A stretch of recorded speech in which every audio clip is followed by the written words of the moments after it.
L'homme m'a arraché aux forêts norvégiennes, le tout dernier bastion de la reine Gaïa, panthéon enchanté, cathédrale païenne, où Dieu bénit la vie autant que le trépas.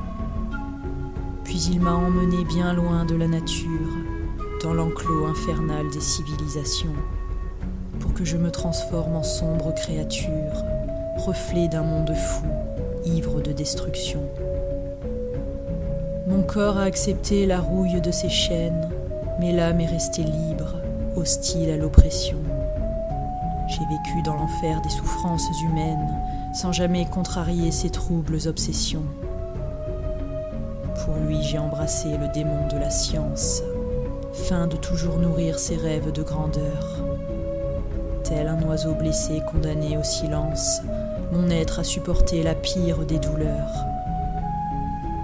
Et tandis que le siècle étudiait mon mystère, doutant à chaque instant de ma froide beauté, j'ai senti peu à peu les forces de la terre renaître tout au fond de mon cœur dévasté.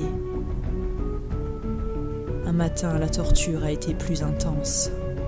Mon esprit a franchi la limite du mal.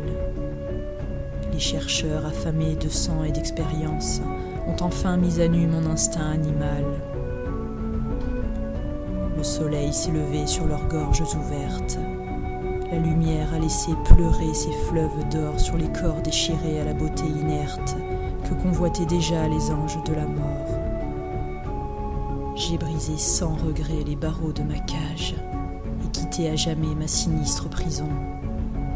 L'être humain est un monstre aux multiples visages qui s'autorise tout au nom de la raison.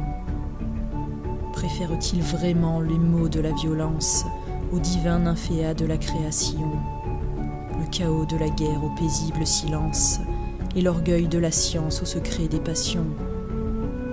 J'en suis sûre, et pourtant, au sein de la nuit noire, de tendres innocents vivent parmi les loups. Comme toi, mon ami, qui m'as donné à boire, à l'heure où le progrès me dévorait de coups.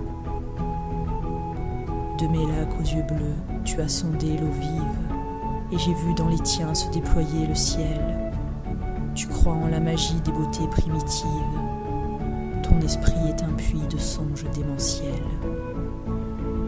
Je brûle de t'aimer, ô rêveur indocile, mais je ne puis rester plus longtemps près de toi. J'ai fui avec le vent le cauchemar des villes pour chanter ton courage aux sylphides des bois.